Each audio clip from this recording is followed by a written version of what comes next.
உலகின் மிகவும் ஊக்கமளிக்கும் உயிர் வேதியியலாளர் ஃப்ராங்க் டபிள்யூ பட்னம் அவர்களுடைய வாழ்க்கை வரலாறு தான் நம்ம இந்த வீடியோவில் பார்க்க போகிறோம். 1917 ஆகஸ்ட் 3 அன்னைக்கு யுனைடெட் ஸ்டேட்ஸில் இருக்கிற கெனடிகட்டோடைய ஹார்ட்ஃபர்ட் கவுண்டியில் இருக்கிற நியூ பிரிட்டனில் ஃப்ரான்ஸ் போக்லிச்சுக்கும் ஹென்ரியட்டா ஹோல்ஸ்மேன் போக்லிச்சுக்கும் மகனாக பிறக்கிறார். ஃப்ராங்க் டபிள்யூ பட்னம்னு அறியப்படுற ஃப்ராங்க் போக்லிச். இவருடைய அப்பா அம்மா ரெண்டு பேருமே 1913 1914 காலகட்டத்தில் ஆஸ்திரியாவிலிருந்து யுனைடெட் ஸ்டேட்ஸுக்கு புலம்பெயர்ந்து வந்திருந்தாங்க. இதுக்கப்புறம் தான் ஃப்ராங்க் டபிள்யூ பட்னம் பிறந்தாங்க. இவருடைய அப்பா ஒரு கிரைண்டராக இருந்தாங்க. குறிப்பாக கத்திகளையும் கத்தரிக்கோள்களையும் கூர்மைப்படுத்தக்கூடிய ஒரு ஷார்ப்பனராக பணிபுரிஞ்சு வந்திருக்கிறாங்க. இதே சமயம் இவருடைய அம்மா ஒரு ப்ராஸ்பரஸ் ஃபேமிலியில் மேட் சர்வெண்ட்டாக, அதாவது பணிப்பெண்ணாக பணிபுரிஞ்சு வந்திருக்கிறாங்க. இதனால் இவருடைய குடும்பம் ஏழ்மை நிலையில் வாழ்ந்து வந்திருக்கிறாங்க. குடும்பம் ஏழ்மை நிலையில் வாழ்ந்து வந்த போதும் கூட ஃப்ராங்க் டபிள்யூ பட்னமுடைய அப்பா அம்மா ரெண்டு பேருமே ஃப்ராங்க் டபிள்யூ பட்னமுக்கு எந்த விதமான கஷ்டமும் தெரியாமல் நல்லபடியாக இவரை வளர்த்து வந்தாங்க. இந்த நிலையில் துரதிர்ஷ்டவசமாக 1920ஆம் ஆண்டு ஃப்ராங்க் டபிள்யூ பட்னமுடைய அப்பா அம்மா ரெண்டு பேருமே டிபின்ற டியூபர்குலோசிஸ்னால் பாதிக்கப்பட்டுடுறாங்க. இதுக்கப்புறமா ஃப்ராங்க் டபிள்யூ பட்னமுடைய அப்பா அம்மா ரெண்டு பேருமே ரொம்ப நாள் வாழ போகிறதில்ல அப்படின்றத அவங்க தெரிஞ்சுக்கிறாங்க. இதனால் அதே 1920ஆம் ஆண்டு அந்த நியூ பிரிட்டன்லேயே இருக்கக்கூடிய நியூ பிரிட்டன் சில்ட்ரன்ஸ் ஹோம் அப்படின்ற ஒரு ஆர்ஃபனேஜ், ஒரு அனாதை ஆசிரமத்தில் ஃப்ராங்க் டபிள்யூ பட்னமை இவருடைய அப்பா அம்மா சேர்த்துடுறாங்க. பிறகு அதே 1920ஆம் ஆண்டோடைய இறுதி காலகட்டத்தில் ஃப்ராங்க் டபிள்யூ பட்னமுடைய அப்பா அம்மா ரெண்டு பேருமே அடுத்தடுத்து உயிரிழந்துடுறாங்க. இது ஃப்ராங்க் டபிள்யூ பட்னமுடைய வாழ்க்கையில் ஏற்பட்ட மிகப்பெரிய துயரமாக இருந்தது. இதுக்கப்புறம் ஃப்ராங்க் டபிள்யூ பட்னம் முழுமையாக அந்த நியூ பிரிட்டன் சில்ட்ரன்ஸ் ஹோமில் தான் வளர்ந்து வந்தாங்க. இந்த நிலையில் 1922ஆம் ஆண்டுடைய ஆரம்ப காலகட்டத்தில் ஃப்ராங்க் டபிள்யூ பட்னமுக்கு 4 வயது இருக்கும்போது, அதாவது ஃப்ராங்க் டபிள்யூ பட்னம் ஆகஸ்ட்டில் பிறந்திருந்தனால 1922ஆம் ஆண்டுடைய ஆரம்ப காலகட்டத்தில் ஃப்ராங்க் டபிள்யூ பட்னமுக்கு 4 வயது இருந்தது.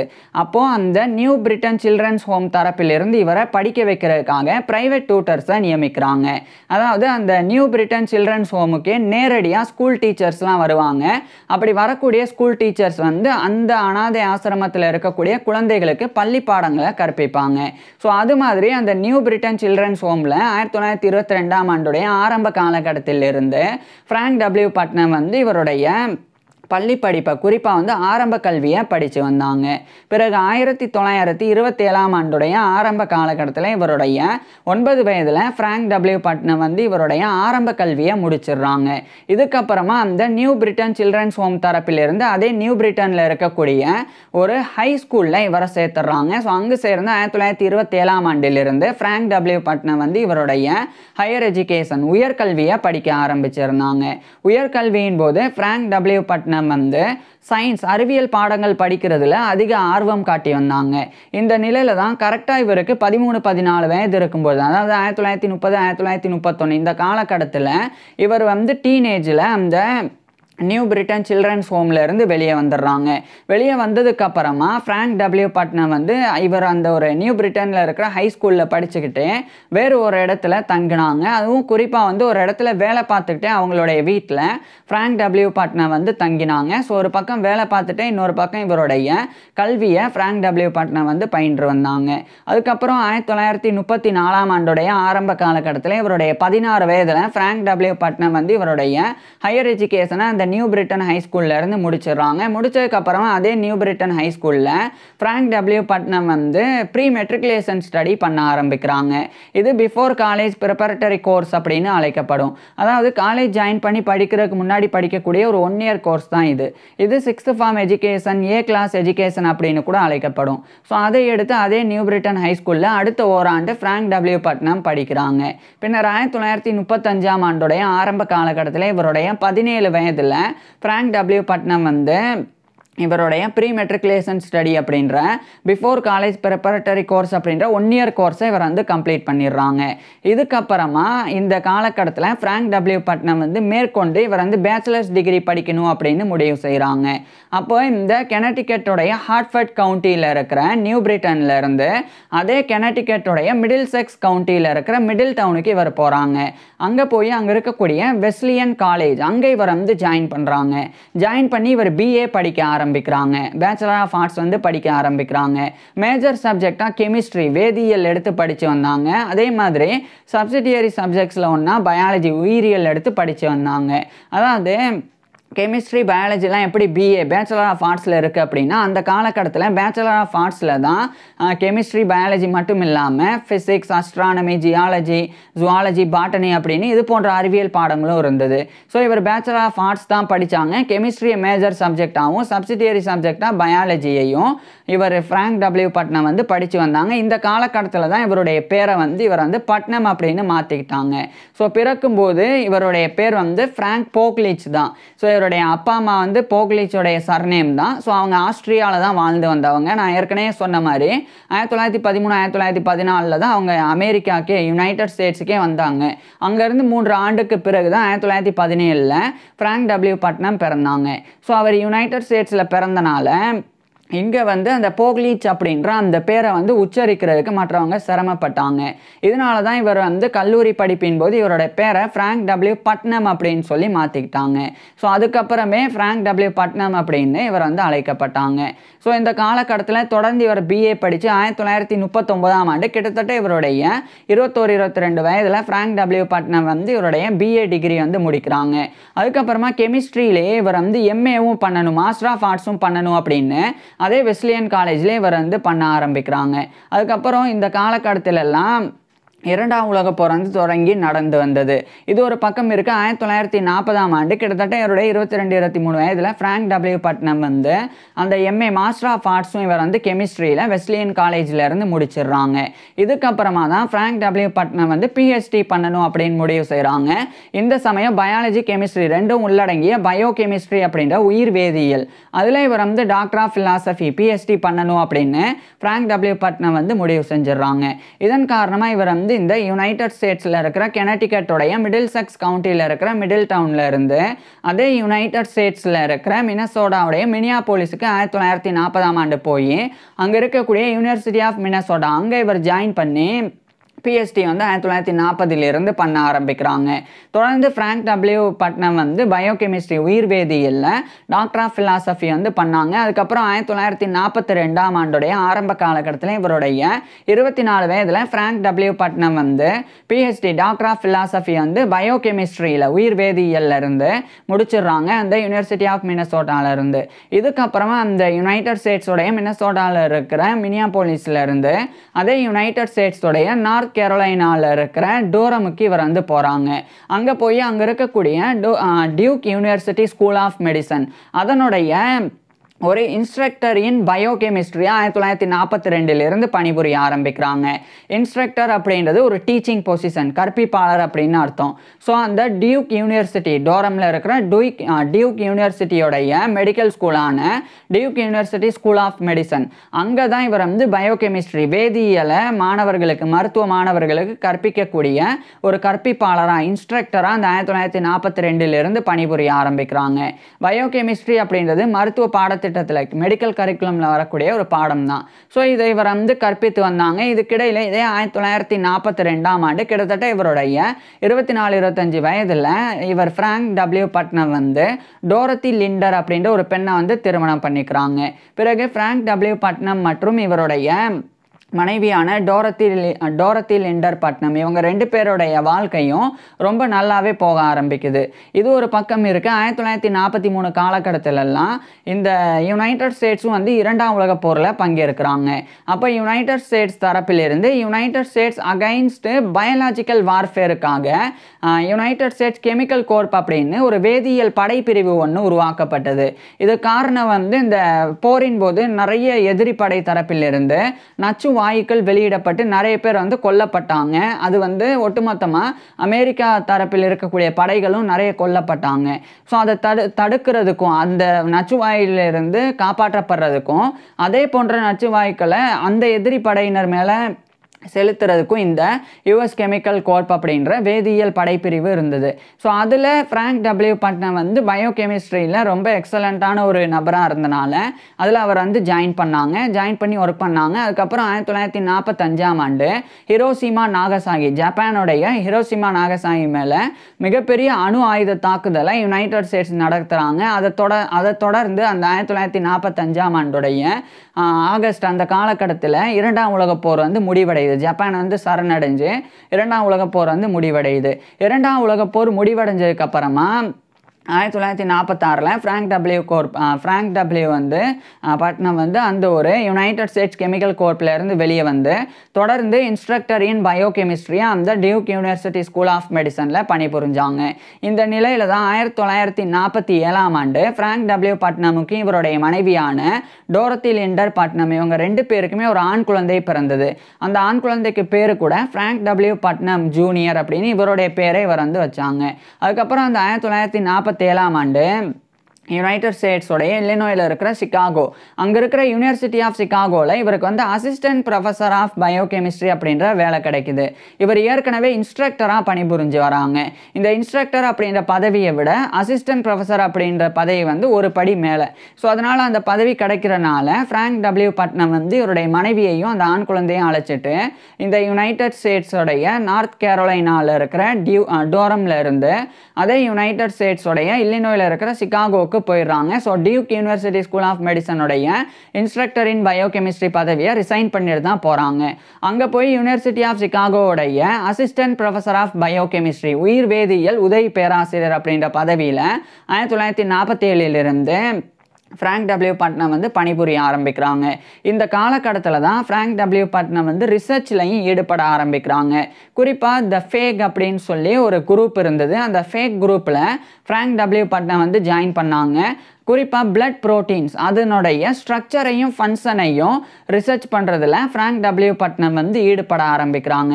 குறிப்பாக அனிமல்ஸ், விலங்குகளுக்கு ஏற்படக்கூடிய நோய்களின் போது அந்த விலங்குகளினுடைய நோய் எதிர்ப்பு சக்தி அது வந்து எப்படி வந்து செயல்படுது, அதில் எப்படி இந்த பிளட் ப்ரோட்டீன்ஸ் அப்படின்ற இரத்த புரதங்கள் வந்து செயல்படுது, அதனுடைய கட்டமைப்பு எப்படி இருக்குது அப்படின்ற ரிசர்ச்சில் தான் ஃப்ராங்க் டபிள்யூ பட்னம் வந்து ஈடுபட்டு வந்தாங்க. இதுக்கிடையில் 1950 ஃப்ராங்க் டபிள்யூ பட்னமுக்கு இவருடைய மனைவி டோரத்தி லிண்டர் பட்னம், இவங்க 2 பேருக்குமே பெவர்லி பட்னம் அப்படின்னு ஒரு பெண் குழந்தை 2ஆவதாக பிறந்தது.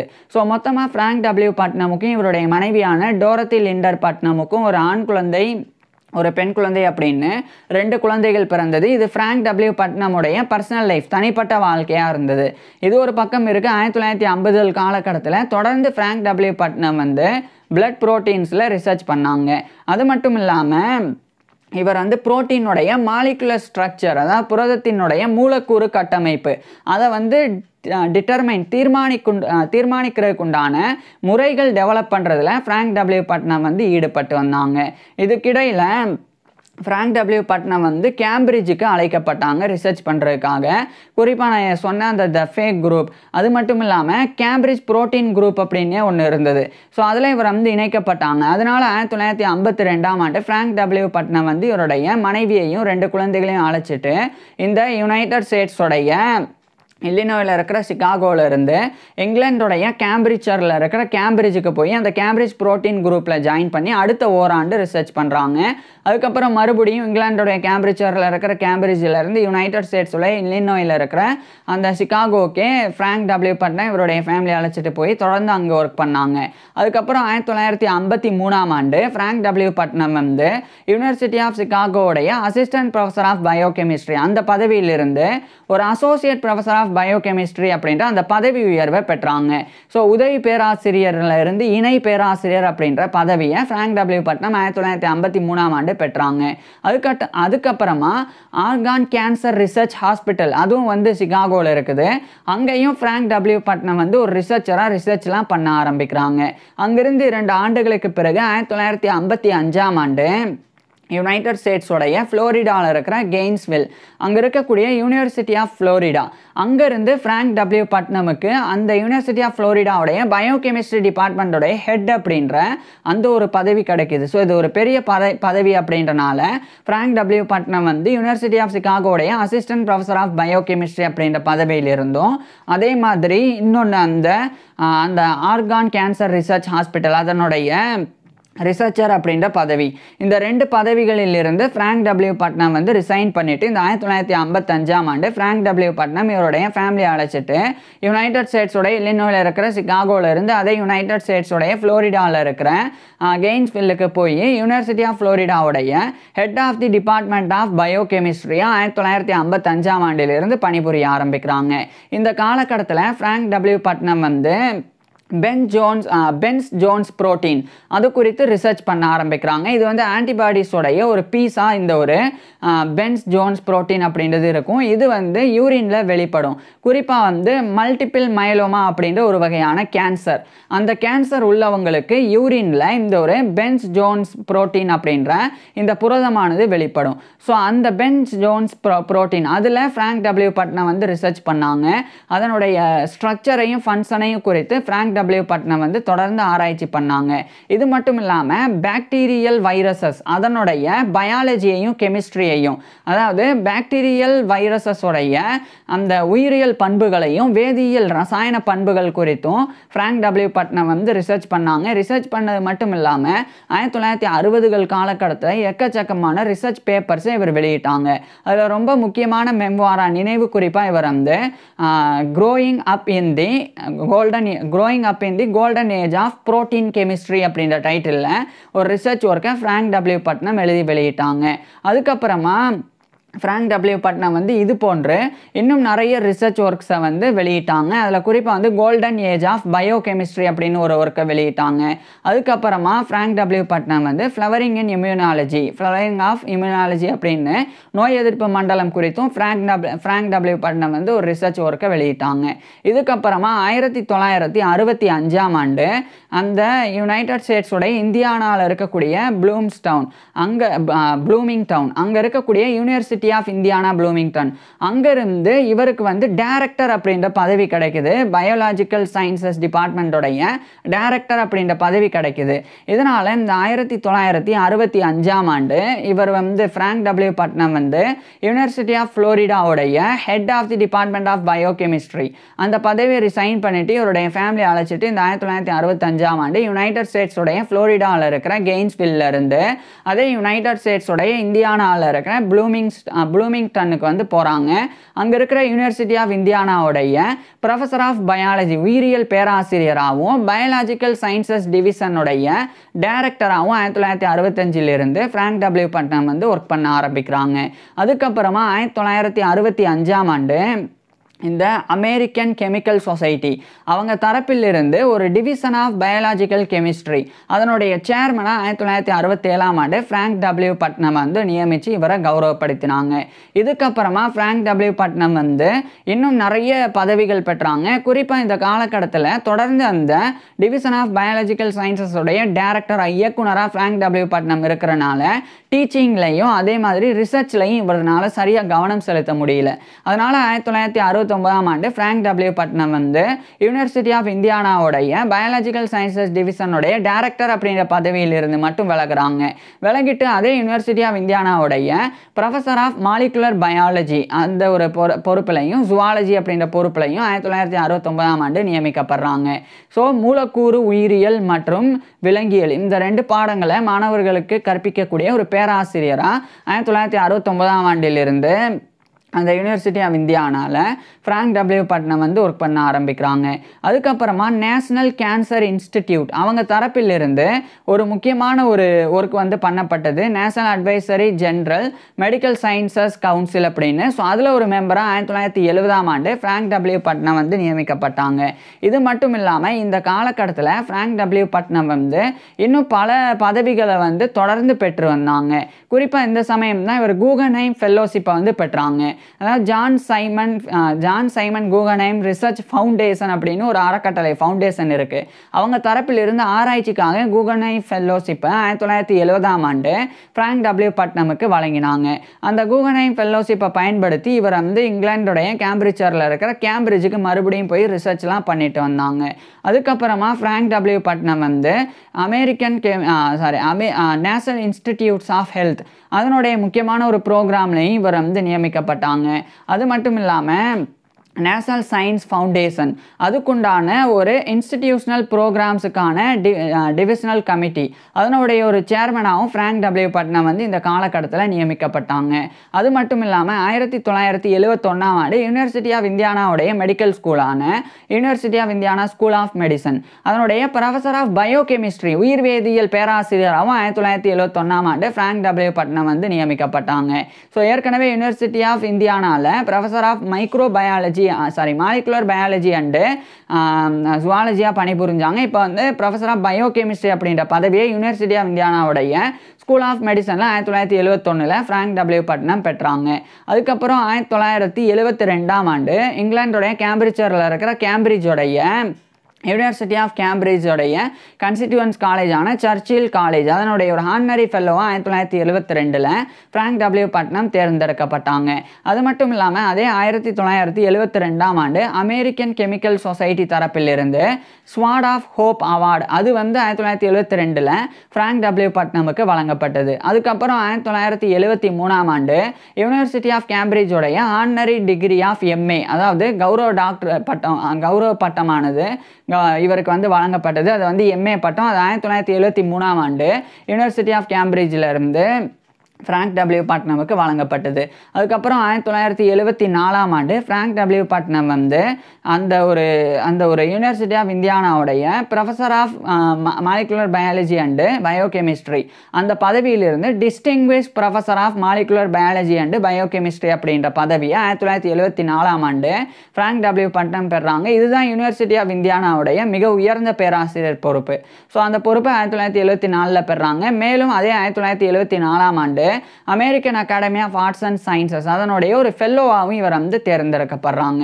அடுத்து 1975 காலகட்டத்திலலாம் ஃப்ராங்க் டபிள்யூ பட்னம் வந்து தொடர்ந்து பிளட் புரோட்டீன்ஸ் குறித்து ரிசர்ச்சில் ஈடுபட்டு எக்கச்சக்கமான ரிசர்ச் பேப்பர்ஸையும் எழுதி வெளியிட்டாங்க.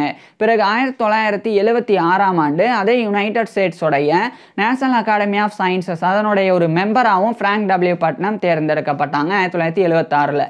அதுக்கப்புறமா 1977ஆம் ஆண்டு நேஷனல் ரிசர்ச் கவுன்சில் அந்த என்ஆர்சி நேஷனல் ரிசர்ச் கவுன்சிலோடைய அலுமினி ஆஃப் லைஃப் சயின்சஸ் அதனுடைய ஒரு சேர்மனாக 1977ஆம் ஆண்டு ஃப்ராங்க் டபிள்யூ பட்னம் நியமிக்கப்பட்டாங்க. இந்த பதவியில் அடுத்த சில ஆண்டுகள் வந்து ஃப்ராங்க் டபிள்யூ பட்னம் பணிபுரிஞ்சாங்க. பின்னர் 1980 காலகட்டத்தில் படிப்படியாக சில வேலைகள்லேருந்து விலகினாங்க. குறிப்பாக 1981ஆம் ஆண்டு அந்த alumni of life sciences of National Research Council அதனுடைய சேர்மன் அப்படின்ற பதவியிலிருந்து ஃப்ராங்க் டபிள்யூ பட்னம் விலகினாங்க. அங்கிருந்து 2 ஆண்டுகளுக்கு அப்புறமா National Academy of Clinical Biology அதனுடைய ஒரு ஹானரி ஃபெல்லோ கௌரவ உறுப்பினராக 1983ஆம் ஆண்டு ஃப்ராங்க் டபிள்யூ பட்னம் தேர்ந்தெடுக்கப்பட்டாங்க. இந்த காலகட்டத்திலலாம் மாலிகுலர் பயாலஜி அப்படின்ற மூலக்கூறு உயிரியல் இந்த ஃபீல்டு உருவாகிறதுக்கு மிக முக்கிய காரணமாக ஃப்ராங்க் டபிள்யூ பட்னம் இருந்தாங்க. அந்த பாக்டீரியல் வைரஸஸோடைய பயாலஜி கெமிஸ்ட்ரி ரிசர்ச்சில் இவர் ஈடுபட்டதன் மூலமாக இது மாதிரி பல்வேறு சாதனைகளை ஃப்ராங்க் டபிள்யூ பட்னம் தொடர்ந்து செஞ்சு வந்தாங்க. குறிப்பாக இவர் வந்து ரேடியேஷன் எஃபெக்ட்ஸ் ரிசர்ச் ஃபவுண்டேஷன் தரப்பிலிருந்து ஜப்பானில் இருக்கிற ஹிரோஷிமாக்கு இவர் வந்து போனாங்க. இந்த காலகட்டத்தில் 1985 காலகட்டத்திலலாம் அங்கே வந்து 1945ஆம் ஆண்டு 2ஆம் உலகப் போரின் போது ஹிரோஷிமா நாகசாகி ஜப்பானுடைய 2 நகரங்கள் அங்கே தான் வந்து அணு ஆயுதம் வந்து அணுசக்தி வந்து வெளியிடப்பட்டு பெரிய வெடிகுண்டு அந்த யுனைடெட் ஸ்டேட்ஸ் தரப்பிலிருந்து போடப்பட்டது. ஸோ அதனுடைய பாதிப்பு பல ஆண்டுகள் கழித்தும் நிறைய பேர் இறந்து போயிருந்தாலும் சில பேர் உயிர் பிழைச்சாங்க. உயிர் பிழைச்சவங்களுக்கு ரேடியேஷன் பாதிப்பு கதிர்வீச்சோடைய பாதிப்பு இருந்தது. ஸோ அந்த பாதிப்பை வந்து ஆராய்ச்சி பண்ணுறதுக்காக தான் இவர் வந்து ஜப்பானில் இருக்கிற ஹிரோஷிமாக்கு ஃப்ராங்க் டபிள்யூ பட்னம் போனாங்க. அது 1987 ஜூலை வரைக்கும் அங்கேருந்து அதுக்கப்புறம் யுனைடெட் ஸ்டேட்ஸுக்கு இவர் திரும்பினாங்க. அதுக்கப்புறம் அந்த 1987ஆம் ஆண்டுடைய இறுதி காலகட்டத்தில் இவருடைய கிட்டத்தட்ட வந்து 70 வயதில் ஃப்ராங்க் டபிள்யூ பட்னம் வந்து ஓய்வு பெறாங்க. அந்த யூனிவர்சிட்டி ஆஃப் இந்தியானாவுடைய distinguished professor of molecular biology and biochemistry. அந்த பதவியிலிருந்து இவர் வந்து ஓய்வு பெறாங்க. ஓய்வு பெற்ற அடுத்த ஆண்டு 1988ஆம் ஆண்டு ஃப்ராங்க் டபிள்யூ பட்னம் வந்து டிஸ்டிங்கிஷ் ப்ரொஃபஸர் எமரிட்டஸாக வந்து நியமிக்கப்பட்டாங்க அதே இந்தியானா யூனிவர்சிட்டியில். அப்படின்னா டிஸ்டிங்கிஷ் ப்ரொஃபஸர் எமரிட்டஸ்னால் இவர் ஏற்கனவே பணிபுரிஞ்ச பதவியில் கௌரவத்தோட பயணிக்கிற மாதிரி. ஸோ அந்த பதவியோட ஃப்ராங்க் டபிள்யூ பட்னம் வந்து 1990கள் காலகட்டத்தில் முழுமையாக வந்து ஓய்வில் இருந்தாங்க. அடுத்து இவருடைய தனிப்பட்ட வாழ்க்கையை மகிழ்ச்சியாக இவருடைய மனைவியோட வாழ்ந்தாங்க. குறிப்பாக ஃப்ராங்க் டபிள்யூ பட்னம் வந்து இவருடைய மனைவியோட இசை கேட்குறது ரசிக்கிறதுலலாம் ஈடுபட்டாங்க. நிறைய ஓப்ரா கச்சேரிகளில் இவங்க 2 பேரும் ஃப்ராங்க் டபிள்யூ பட்னமும் இவருடைய மனைவியும் சேர்ந்து இடம்பெற்றாங்க. ஸோ இப்படி ஃப்ராங்க் டபிள்யூ பட்னமும் இவருடைய மனைவியும் இசையில் அவ்வளோ ஆர்வம் காட்டினாங்க. மேலும் இவங்க ஃப்ளோரிடாலெலாம் வாழும்போது அந்த 1960 காலகட்டத்தில் டோரத்தி லிண்டர் பட்னம் அப்படின்ற ஃப்ராங்க் டபிள்யூ பட்னமுடைய மனைவி அவங்க வந்து ஒரு சிவில் ரைட்ஸ் மூமெண்ட்டில் அட்வொகேட்டாகவும் கூட இருந்து வந்தாங்க. ஸோ இப்படி ஃப்ராங்க் டபிள்யூ பட்னமும் இவருடைய மனைவியும் ரொம்ப மகிழ்ச்சியாக கிட்டத்தட்ட அடுத்த 55 ஆண்டுகள், அதாவது 1942 திருமணம் பண்ணாங்க. 55 ஆண்டுகள் ரொம்ப மகிழ்ச்சியாக திருமண வாழ்க்கையை வாழ்ந்தாங்க. பின்னர் இறுதி 1997ஆம் ஆண்டு ஃப்ராங்க் டபிள்யூ பட்னமுடைய மனைவியான டோரத்தி லிண்டர் பட்னம் வந்து இறந்து போயிடுறாங்க. அவங்க இறந்து போனது ஃப்ராங்க் டபிள்யூ பட்னமுடைய தனிப்பட்ட வாழ்க்கையில் இவருக்கு ஏற்பட்ட பெரிய ஒரு இழப்பாக இருந்தது. ஏன்னா ஃப்ராங்க் டபிள்யூ பட்னம் 3 வயது இருக்கும்போதே அப்பா அம்மாவை இழந்தாங்க. அப்போ அந்தளவுக்கு இவருக்கு விவரம் தெரியாது. அதனால் இவருடைய அப்பா அம்மாவினுடைய இழப்பு இவருக்கு பெரிய துயரமாக இல்லை. ஆனால் 1997 55 ஆண்டு கால சேர்ந்து வாழ்ந்த வாழ்க்கைக்கு பிறகு ஃப்ராங்க் டபிள்யூ பட்னமுடைய மனைவி இறந்திருந்தது ஃப்ராங்க் டபிள்யூ பட்னமுடைய மனதில் பெரிய ஒரு துயரத்தை ஏற்படுத்தியிருந்தது. ஆனால் இதெல்லாம் கடந்து ஃப்ராங்க் டபிள்யூ பட்னம் வந்து 2000ஆம் ஆண்டுக்கு பிறகும் தொடர்ந்து வந்து வாழ்ந்தாங்க. பின்னர் இறுதியாக 2006 நவம்பர் 29 அன்னைக்கு இவருடைய 89 வயதில் ஃப்ராங்க் டபிள்யூ பட்னம் இறந்து போனாங்க. ஸோ 2006 நவம்பர் 29 அன்னைக்கு இவருடைய 89 வயதில் ஃப்ராங்க் டபிள்யூ பட்னம் இறந்து போனாங்க.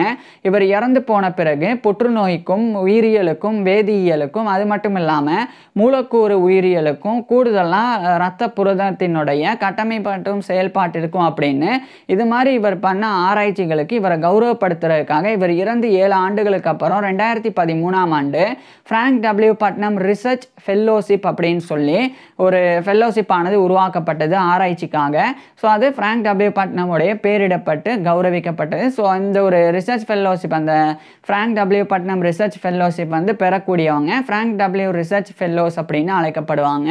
ஸோ இப்படி ஃப்ராங்க் டபிள்யூ பட்னம் இறந்த பிறகும் இந்த கௌரவத்தை பெறதுக்கான முக்கிய காரணம் இவர் வாழும்போது இவருடைய பங்களிப்பு மருத்துவத்திற்கும் ஆராய்ச்சிக்கும் ஆனதுதான், குறிப்பாக மூலக்கூறு உயிர்களுக்கு ஆனதுதான். ஸோ இப்படி ஃப்ராங்க் டபிள்யூ பட்னம் வந்து பண்ண ரிசர்ச், இவர் பண்ண அட்மினிஸ்ட்ரேஷன் டியூட்டிஸ்லாம் நான் கொஞ்சம் தான் சொல்லியிருக்கேன்.